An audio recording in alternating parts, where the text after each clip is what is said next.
like where to redirect you guys. Let's see. Pin the comment. Okay, so we're good. Just full screen. Is this recording?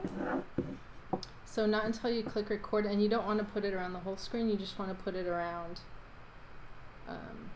like whatever you want to record. Yeah, that's way better.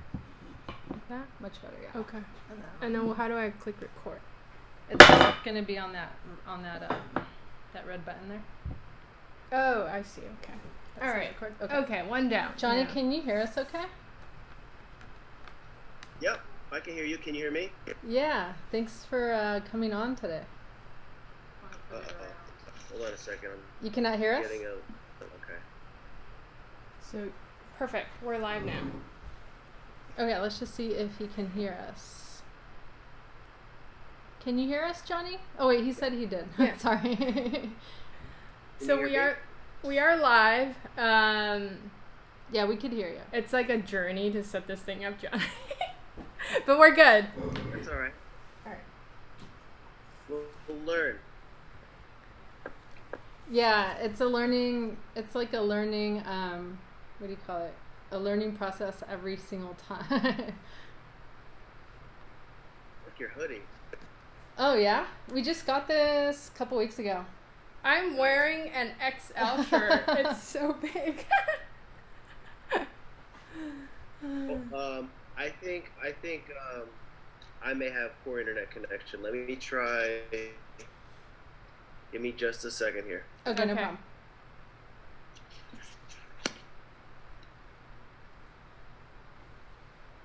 Okay, so you have your questions. Are you able to see anyone? Okay. So hey, yeah, hop on to our YouTube channel if you guys want to ask Johnny any questions. We're just troubleshooting a little bit of like bad internet connection. How's it going, Diane? Oh, that's nice. Yeah, that's really great. Ooh, that looks delicious. Spent a long weekend working at the house, so now I'm relaxing a little bit. Oh yeah, it seems like you've been working every weekend on your home. How's it coming along? Yeah, it's coming along. We're a couple weeks out. Getting really excited because obviously it's been a long process from buying it to the complete renovation, but it's been a fun project. So yeah, I'll be final product will probably be done in about a couple weeks. That's actually really exciting. If you are going to be finished in 2 weeks, that is so cool. Oh yeah, 2 to 3. 2 to 3. Okay, Yeah. Now we are live. Let me just fix our screen. We were live. I just had the wrong display. Let's switch the cord over here too, so it doesn't run out. The battery. Give me a second. Hi, Vanessa B. Poshin. How you doing tonight? Please join us on our YouTube channel so that you can ask Johnny some questions. Oh no. Okay, Dan, best of luck on those tax reports. That does not sound fun, but it is definitely important and necessary. Best of luck on that. Okay. You see what's going on here? There you go. Mm-hmm. We're set. Yeah, we're ready. Perfect. Do you want to get started? Yeah, are you ready, Johnny? I'm ready. Awesome. Okay, so I'm going to get started by reading the bio. And so Johnny Francisco from Threadheads Apparel. So if you find him on Instagram, it's Threadheads with an S _ apparel. He's a part-time reseller who specializes in vintage pieces, including many sports teams apparel, while also focusing on streetwear and sneakers. Johnny was first introduced to Poshmark by his wife, and it's been a consistent side hustle for him. We met Johnny at PoshFest, and he was on a panel that talked about sourcing strategy. Today we're here with him to discuss about his experience of reselling vintage clothing items online, So thank you so much for meeting with us this evening, Johnny. Absolutely. Thank you for having me. So we dressed up just for you.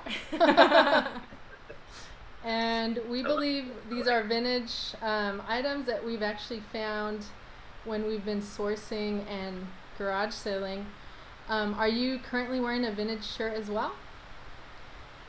Yes, so this is something similar to what I wore day one at Posh Fest, except the one I wore at Posh Fest was Chicago. This one is a Yankees one. That's my favorite team. Chicago is just more, just went with the shoes that I wanted to wear. So but this one is a vintage piece. Really cool. And the Super Bowl shirt you had on was really awesome as well. I remember it was like a maroon, or wait, Rose Bowl. Sorry, not Super Bowl. Rose Bowl. Thanks. Yeah. Can you grab the connector? Sorry. Yeah. Thanks. Okay. So, all right. So we're just gonna get started asking you some questions. We really want to get to know you and know your brand more. And you primarily sell on Poshmark. Is that correct? Definitely. Poshmark is by far my favorite platform, and the one that generates the most sales for me. Cool. So what got you into reselling, and how long have you been doing it? So, reselling, I would say, in some form or fashion, my whole life, but primarily since about 2016, 2017. And it was really my girlfriend at the time, who's now my wife. She was making extra money. She had a surgery, and so she was out of work for a while. So she kind of picked up Poshmark and went through her closet, and I saw how much money she was making really just from the couch while she was in recovery. And at the time I had taken a pay cut from work, and I decided to join her. She was kind of dragging me to thrift stores anyway, so I figured why not make some money while we're doing it. So what is the name of your Poshmark closet in case anyone wants to check out your items? So it's different. It's not universal. It bugs me. To whoever has the handle, I'd like to try to get it. But so Instagram is threadheads_apparel, spelled properly. On Poshmark, the S was not available, so it's threadheads with a Z. That's where that's my closet name. Okay, thank you so much for sharing that. And so we're just gonna ask you some questions about your background, if you don't mind sharing. Like where did you grow up, for example? What was life like where you grew up? So I grew up in New Jersey, so the Northeast. It was cool. It was I come from a blue collar background. So my father is in construction. My stepfather is also in construction. We grew up by the beach. Blue collar background, humble beginnings, really. And then I went to school. I was about 20 years old. I went to college, University of North Texas. So I spent about 9 years in Dallas, Fort Worth area in Texas. So that's really kind of where Threadhead started. And then since we've relocated back to New Jersey, right around Central Jersey, right across the bay from Manhattan. And that's where you're originally from, right? From that area? That's right where I grew up. Cool. That's really awesome. So you had mentioned that you started reselling. Actually, when did you start your Threadheads apparel closet? So that was 2016. Didn't really get started until 2017. I should say it was at the end of 2016. So I think it was like November, December timeframe. Made my first sale that next month, and really that's kind of where I started, growing the closet and realizing that this could be a legitimate side hustle. Yeah, and you mentioned that you were reselling sooner than that. So would you mind telling us a little bit about that? Yeah, so the town I grew up in we had candy drives. So you would sell boxed candy basically to help raise money for uniforms and stuff like that. So I would, Pop Warner days is really when I started. Excuse me. As a kid, when I realized, okay, just learning business, selling candy bars, and seeing that type of revenue and what I can buy with it, in Pop Warner, I could probably do this all year round. So my father, he works at Costco, and I would just continue to sell candy throughout school. Excuse me. That is really cool. So you were a kid you were hustling as a kid selling candy bars at school, buying them from Costco, and then making a profit off of them? Yeah. Oh, wow. That is so awesome. How old were you Always had during that time? Hello? Can you hear me? Sorry, I think you cut out a little bit. So I was Pop Warner, I don't know, 8 to 10 years old, I guess. Yeah, that's pretty young. You start around 8 o'clock. Back then, before eBay and everything else. I'm not quite that old. eBay was around. Honestly, that's kind of where I started scripting things later on. But eBay's, eBay came. I guess maybe I am that old.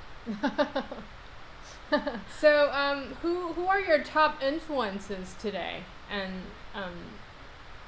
how it ties back to your reselling business? Yeah, that's a good question. I guess my biggest influences, you would say, I think I really am a big Gary Vee fan. I like everything that he stands for. He's not the type of person that bashes millennials, and he's really just about to go out there, figure out what you like, figure out what you don't like, hustle, and just really build your own success. So I would say he's probably my top influencer. There's a couple other business people, people in the finance world. My full-time job, I'm a financial advisor. So for me, I have a couple people, stuff that I read, business articles and stuff like that, in the financial world. But I would say those are, Gary Vee's probably the number one that I consume his content on a daily basis and really gets me going every day. Yeah, definitely Gary Vee is one of our major influences too. He speaks to us like he's just so real and no nonsense, and it's really appreciated. He tells you how things are. I bet you appreciate it a lot more than us because you're from the same area, so you probably speak the same language, I would imagine. He's also really into sports. He can be a little rough around the edges. That's right. And then you mentioned your financial advisor, so I would think that, how awesome to have a full-time gig and be able to show your friends, like set an example that hey, maybe I don't have money to invest, like I have bills, but then this is kind of an opportunity that gets created where people can make that extra money to invest in their retirement or financial goals, No, absolutely. I think for me, that's really ultimately a goal of mine, is to kind of blend the two, right? Help people who are developing this income through e-commerce, and figure out how to set up for their financial futures. And then also from a financial conversation, when you talk to people and you find out how they make their sources of income and talk about other ways of making side income, if it's a side project or whatever. Reselling is obviously one that you can do pretty much regardless of what you do full time. Mm-hmm. That is so true. Really, yeah. Would you ever consider put the effort in? Sorry, would you ever consider going full time? I have thought about that. I've spent a lot of time. I don't think so at this point. For me, I feel like I put in full time effort. But as far as going full time, being a financial advisor, that comes number one for me. Reselling was there initially to supplement an income, right? When I first got into the financial world, and it takes time, just like anything else as an entrepreneur. It takes time to build. So reselling was, okay, this is something where I can generate cash pretty much on a monthly basis to help pay those bills. But as far as what I like to do, I love reselling. To me, it's definitely scratching an entrepreneurial itch in my life right now. Um, but I think financial planning definitely is my main focus. Yeah, but and then like how you said, they go hand in hand, right?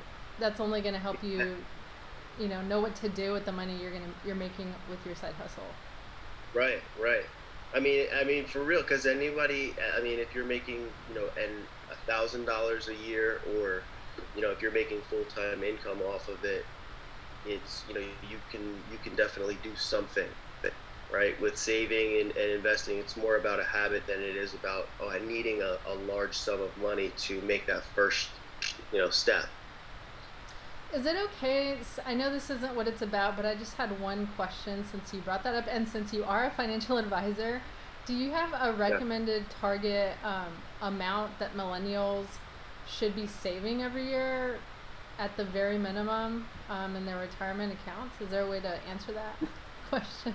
I mean, to be honest, with my personal beliefs, I don't think there's really a blanket statement for a group of people, right? Everybody is an individual. Everybody's situation is different. Everybody's expenses are different.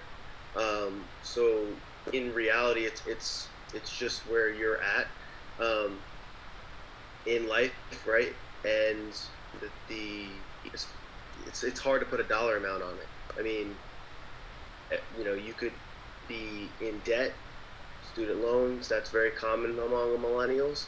I think you know, kind of 90% of us plus have it, but I would say more it's case by case. That actually makes a lot of sense. Yeah. Then that reminds me how complicated finances actually really are. They're not that easy. So, Johnny, how did you get into the vintage aspect of things? I know you specialize in selling shoes and jerseys or T-shirts. How did you get into that world?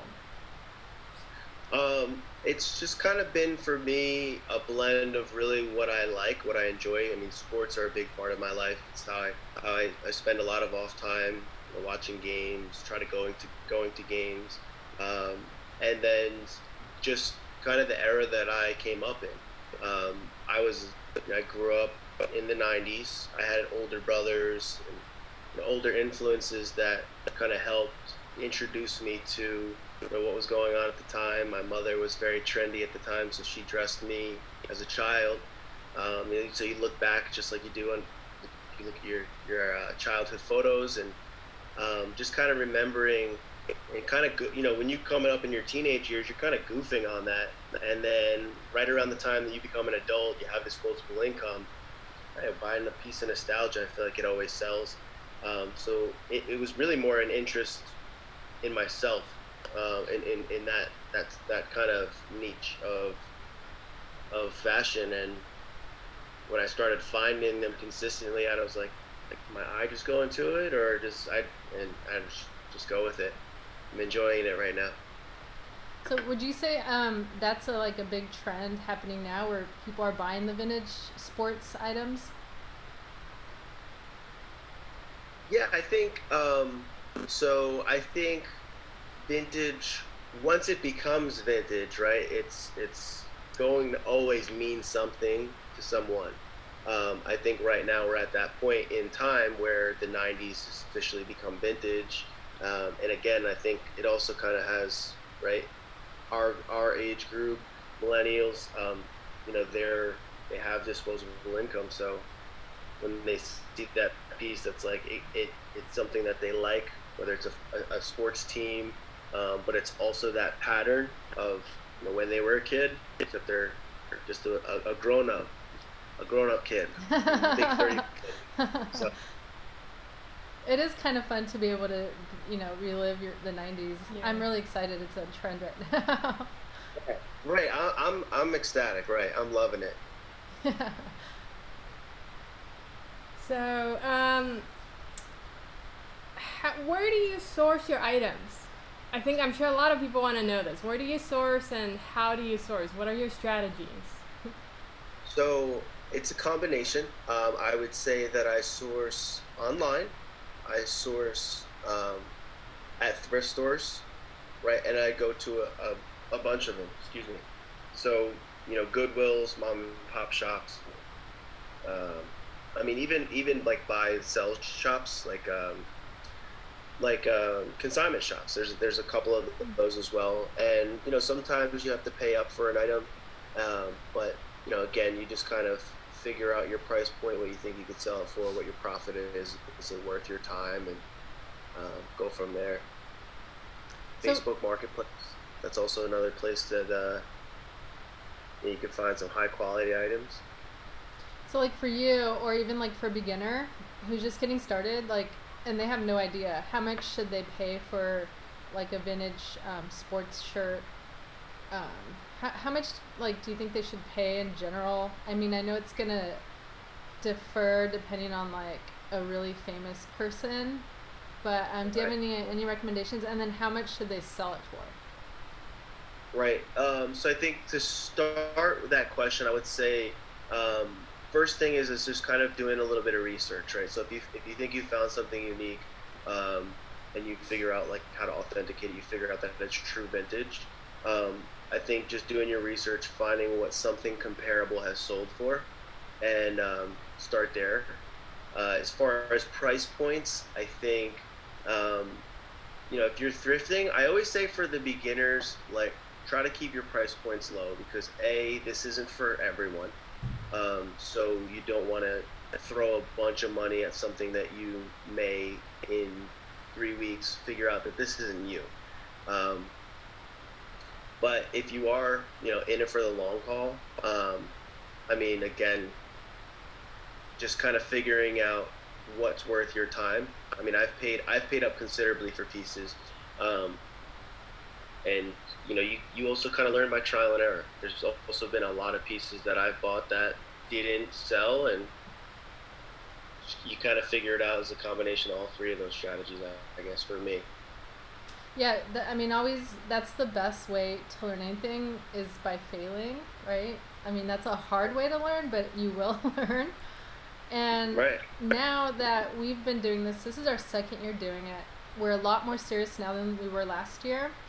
And before we used to just buy stuff that we liked, and now we're not as risky. So now before we leave a store, we look it up and we use apps like Completely, or we'll go on eBay, and there's this newer app thanks to Vasquez Vintage called Sellhound. So we go on those 3 different ones and we make sure that we can find something that has sold and find an average price for it. Are there any other like tools that you use? Terapeak is another one that you recommend? I think you actually taught me a couple things, because for primarily, I utilize Poshmark, I utilize eBay, and Mercari, and then you kind of figure out, okay, based on shipping, right, based on the percentage that company takes, and you figure out which platform, and you kind of figure out a price point. But what did you say, Sellhound? Sellhound, yeah. SELL and then HOUND. And so I'm gonna have to look it up after here. Have you heard of that one? No, I haven't. So that one's really cool.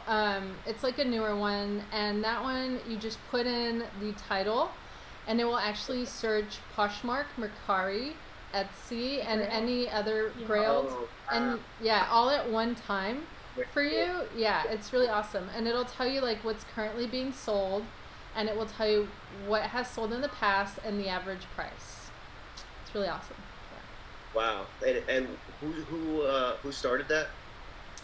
We don't know who the founders are yet. We recently discovered it from Vasquez Vintage. They're another couple that we interviewed a few months ago.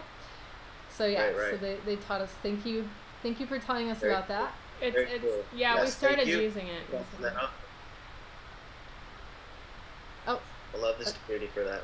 Right? Yeah. And the one thing we haven't tried yet, but then that's going to be up to Michelle to do, is you can even just put the description, like the item, you click enter, and then it will automatically fill out everything for you. So you don't have to spend time like filling out a description or a size. It's really crazy. It'll do that on eBay. and Very then cool. and then I'll do it. I think it does it across platforms too, but you have to pay. Yeah, it's by listing. Okay. So check that out. I'm manual. That's fine. That's a good way to get practice when you first start doing it, right? Right.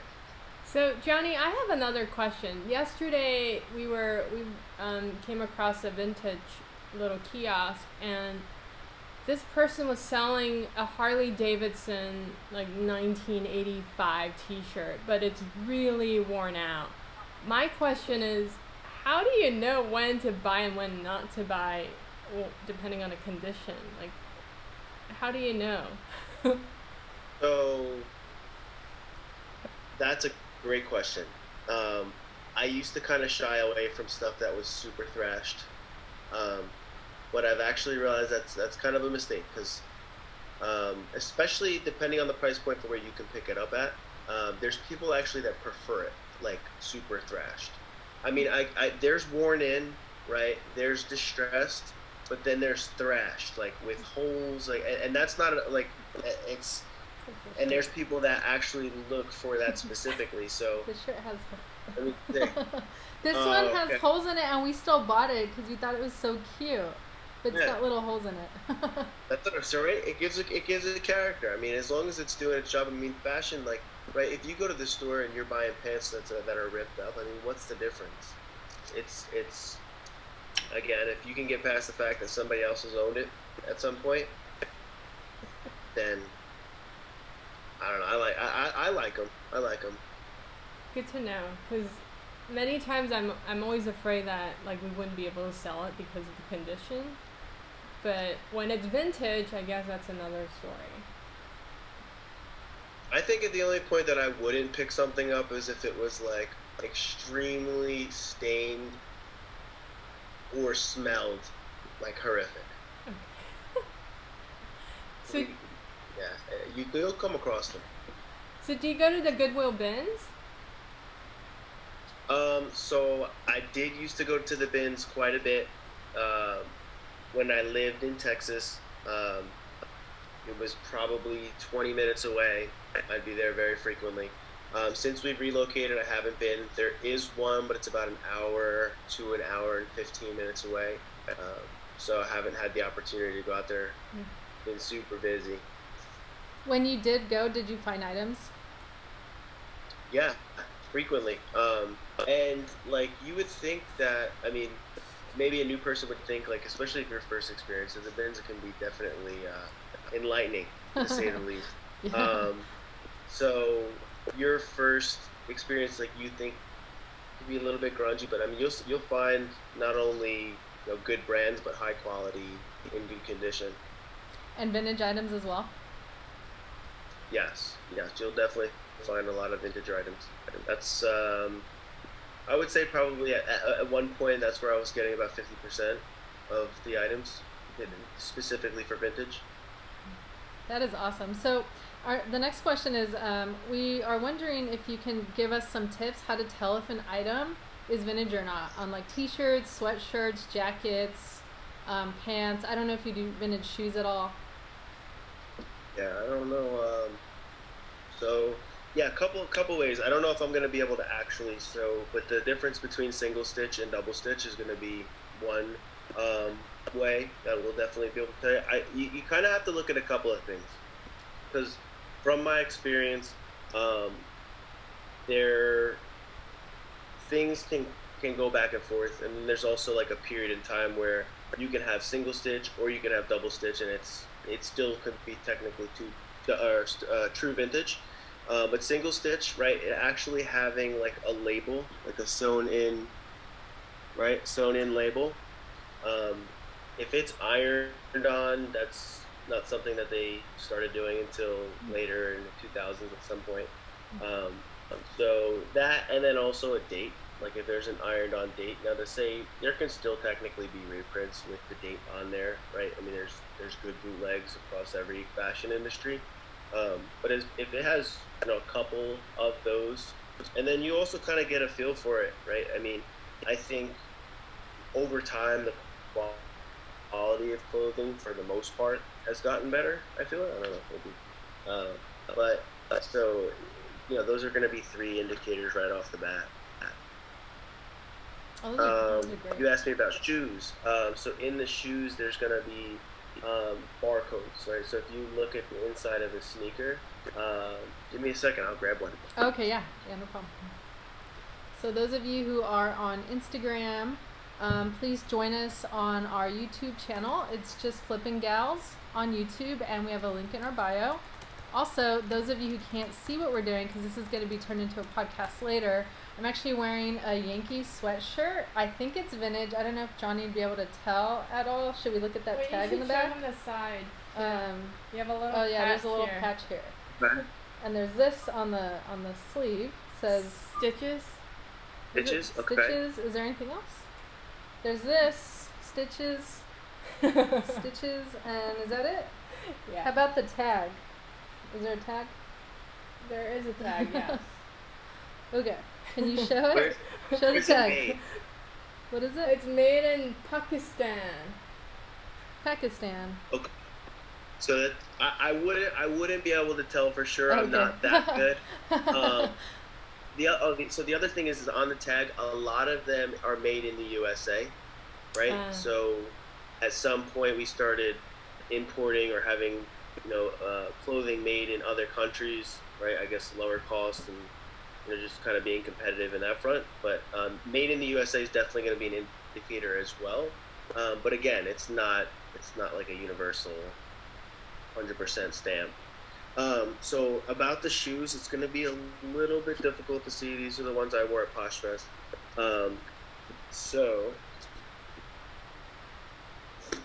So on the older shoes, right, so this shoe came out in like 84, 85.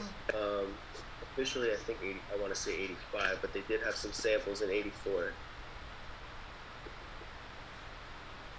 Let's see if I can do this without bending the shoe. So this is actually like a label here. Mm-hmm. Nowadays, they actually put it on there like the full date. So this one says 1/2 of 19, so January 2nd of 2019. Where back in the day, it would actually be imprinted here, not imprinted, but like screen printed here. Oh, wow. And it typically is going to start with like 84, 85, or end with 84, 85, so you can kind of tell on that shoe. And then so that's really, you're going to kind of look in the barcode. Every company might do a little bit different. That's generally how Nike did it, from what I've seen, from my experience, and from my what I've read about them. That's awesome. And I remember in Poshfest you mentioned something about Levi and how to tell if a Levi jeans is an old pair or new. So yes, with Levi's, there's a couple ways that I've learned. It having a capital E as opposed to a lowercase e. Levi's, they go back hundreds of years, so there's like a full graph you can look up online, and it break it down by year, by the thread, the color of the thread. Like if you cuffed the bottom of the jean and you looked at the thread. I still since Poshfest have a little bit more research to do on the Levi's. I haven't come across a pair that I think are outside of like a $200 price point, which is expensive for a jean.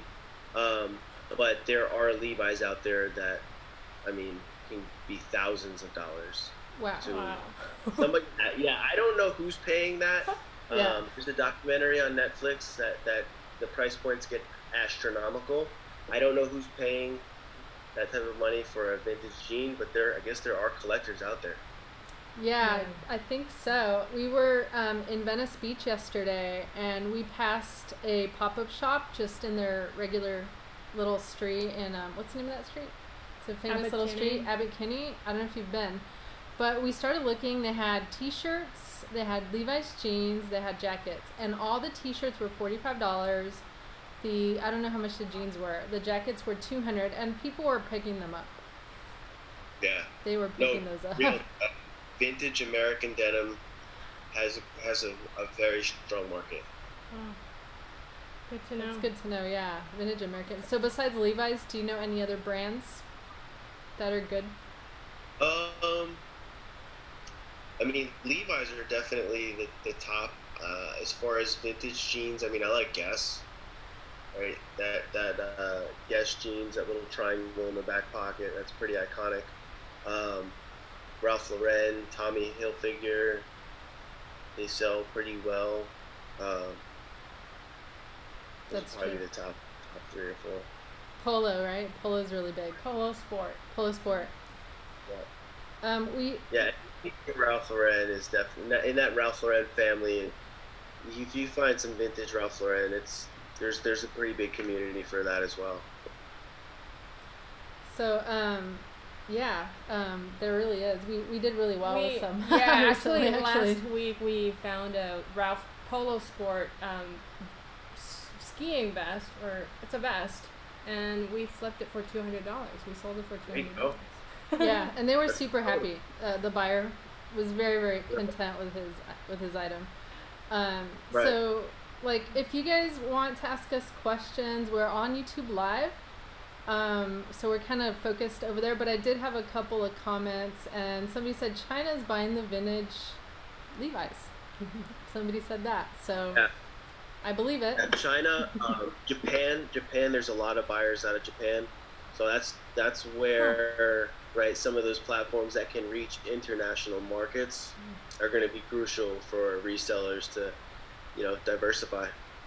That is a good point right there. That's true. And then when China comes here, and I say that because like my main job is I'm an ESL teacher, and a lot of my students are from China, and they often talk about how they come here, and if they buy like an expensive car, it's 50% off what they would pay in China. So everything that they buy here that's like name brand or designer is 50% off what they pay there. So they really stock up on those items when they get here. What do you mean by that? 50% off?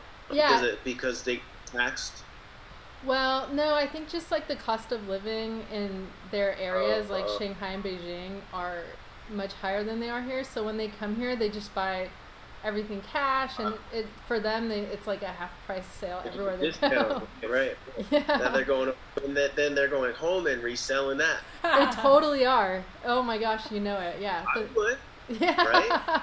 Good point. I wonder how many levels you can get. Resell. Right. That is so true. Yeah, that is true. They do have a lot of businesses doing that. It's super true. There's a lot of blog content for you right there. Let's see how many levels. Yeah. All right. So, do you have any pricing strategies that you could share with us? How do you price your items? So, I price my items based on research on what something sold, and then also to what I want to get for it, and then a little wiggle room. Right? There's a lot of negotiating that goes on. So, I've been told that some of my items are priced high. I've been told that, hey, I'm very happy with this pricing. So everybody's going to have their opinion. So it's really just, I think what your time is worth, right? That's a lot of I think new resellers don't factor in what their time is worth. They're just simply looking at, right, the item, what it's worth, and a markup that they're happy with. So, because I have priced things that have been high, where I'm just like, what, I'm just gonna price this high and see what kind of offers come through, and test the market, because maybe there's not a ton of them that have sold, and I've actually been surprised with what people are willing to pay. But at the same time, like, you want to be fair, and you want to give a good piece for a good price. Yeah, definitely. Like the item we sold last week, which was a beautiful vest. It was a male size large, Polo Sport with a mountain on it. It was gorgeous, and it was going for $200, and we just priced it at $200. Like we're not trying.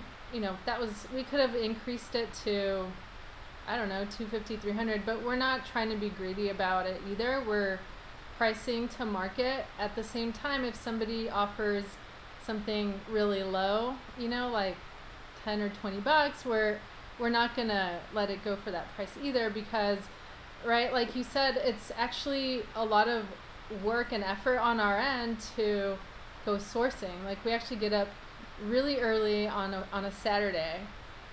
We strategically map out where we're going to go, and we're like out there hustling. So like, definitely that, that deserves some kind of a compensation. And, like we said earlier, that person that bought it was so happy with their purchase, and that made us feel so good that we're like appreciated and they love their item. So Right. yeah. Absolutely. That's cool. Yeah. So okay, so I think we have one more question. Okay. What are I like to ask this question. What are your key challenges as a reseller? Because I know you have a full-time job. What type of challenges do you face? Is it customer return or juggling between full-time job and the side hustle? That's a good question. I think right now it's time management, right? I'm spread a little bit thin, right? We moved, so going with the relocation and just kind of getting accustomed, because even though coming back to this area for me, it's where I grew up. I've also spent a big chunk of my life in Dallas, so moving again and just kind of, figuring it out. It's a lot, right? The house that we're doing right now. So honestly, reselling's kind of been taking the back seat in terms of priorities. So right now for me, it would be time management. And then just kind of dealing with, right, things being slow. I think anytime things can be slow, and whether you're doing this from a side hustle or this is full-time income for you, that can be a little bit discouraging in business. And just kind of keeping hey, staying positive. You're in it for the long haul. You're in it through the ebbs and flows. So really just those two things, I think, I feel like are always just kind of a struggle, right? Time management and just keeping right, the eye on the prize, and in that mindset, that mind frame of here's what I need to do to win the day, every day. Yeah, that's true. And like, honestly, you have really great positivity. I saw one of your stories where you went to the post office and you didn't really have any sales, but you picked up envelopes. And you were like, this is going to get me sales, right? And I love that, because that is how we should be thinking. Like, we have these sales. They're done, right? And then it's a law of attraction. It's going to happen. Johnny, would you mind? I'm definitely a for that. Yeah, no, when I saw that, I was like, that is awesome. It's very inspirational. So thanks for sharing that with us. And I was just wondering, was there a lesson or two that you could teach like a new person, so that maybe they don't have to waste time their year one, that you learned? Like, for example, with us, year one, this may sound really silly and simplistic, but we were brand new, and we shipped some vintage mugs that people paid a lot of money for. They were Disney, and we just threw it in an envelope without wrapping it in like any cushion, and it was like a thin envelope. And so when they arrived at the person's house, it was crushed into tiny little pieces. So I know that sounds silly now, but at that time we honestly had no idea. Okay. So maybe to flip your question on access, maybe I think that those types of things are invaluable, right? The trial and error, the learning, I think, kind of to your point earlier, right? You said failing can be a good thing. I really do think that. That's a core belief of mine. So I think to a new reseller, right? Don't get analysis paralysis where you are over analyzing. Get out there, do it, fail a couple times, right? When you learn how to ride a bike, you fell a few times, right? Your parents might have helped you, but you fell a couple times. Same thing in business, right? Get out there, try things, take, right, mitigated risks, like small calculated risks. Especially if you're a thrifter, start at the bin. Start at where each item is 50 cents to $1, $2 for a heavy jacket, right? There's ways to take calculated risks. Failing's not always a bad thing. That's good advice. We really appreciate that. Don't compare yourself. I think that's also a firm belief of mine is, right, especially in the digital world, don't compare yourself. It's just you against you. Yeah. That is true. That can be a big letdown if you do, because in the digital world we're posting like our best sales, right? So that can be discouraging if you're just starting. You will get those too. Our best life, right? Yeah. Never days. Yeah. But don't do that, right? Don't do that, and you'll get there. You'll get those sales if you just keep going. It'll surprise you, right? You'll just focus on once you get progress. the first one, you'll get that spark of motivation. You just figure out what works, right? If things aren't working, try something else. Yeah. Right? Maybe it's your cover shots. Maybe it's your descriptions, your titles. Like play with things. There's no concrete way of doing it. So, just as many resellers as there are, right? As much advice as we can pass on, and we can certainly share, right, success stories and help each other get better. Try things yourself. You got an idea, run a couple ads, right? Utilize a platform that it doesn't cost you to make a listing. Give it a shot. See what happens. Yeah. That's really great advice. And before we go, actually, we want to ask you, what's been your greatest flip so far? Greatest flip, like my favorite fun flip, or like greatest flip, like most profitable? You could do one of each if you want. My most profitable, I would say, first one that comes to mind are a pair of shoes or a pair of Jordans. It was a collaboration Jordan.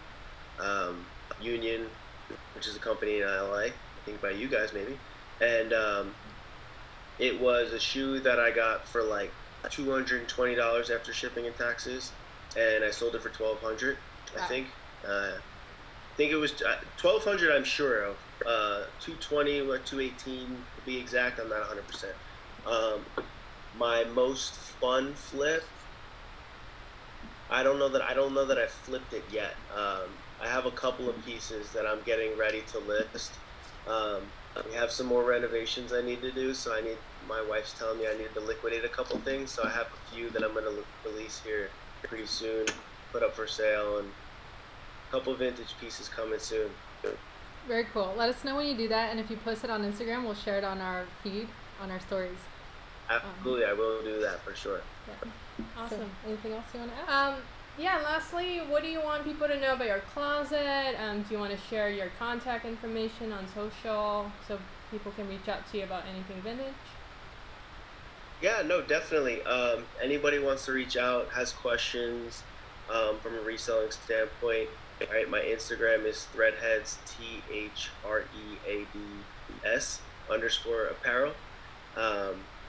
So about my closet, right, we're primarily, I shouldn't say primarily, but largely vintage, largely streetwear, largely sports, sneakers. We do have other stuff. We also, right, I also carry women's stuff. My wife has a closet, the Bloggery, TheBloggery. She's got a lot more. We kind of split it up. But as far as our closet goes, I think that's really kind of the biggest thing, right?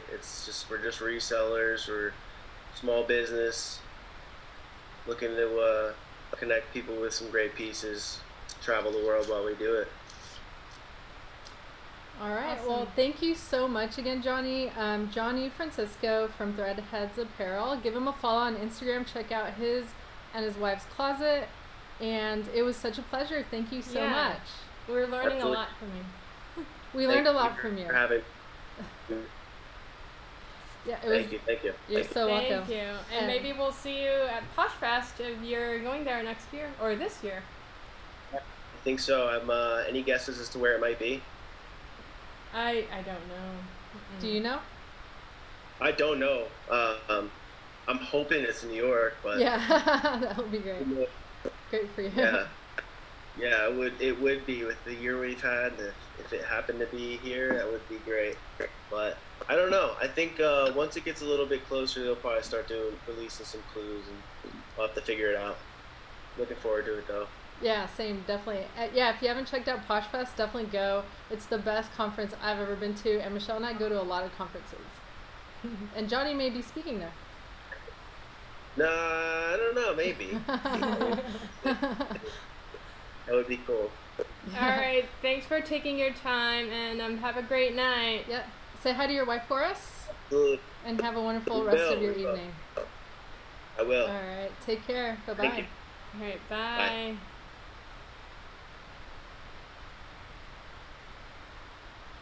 All right, guys, our live is now over. Thank you so much for participating. If you want to join in the conversation,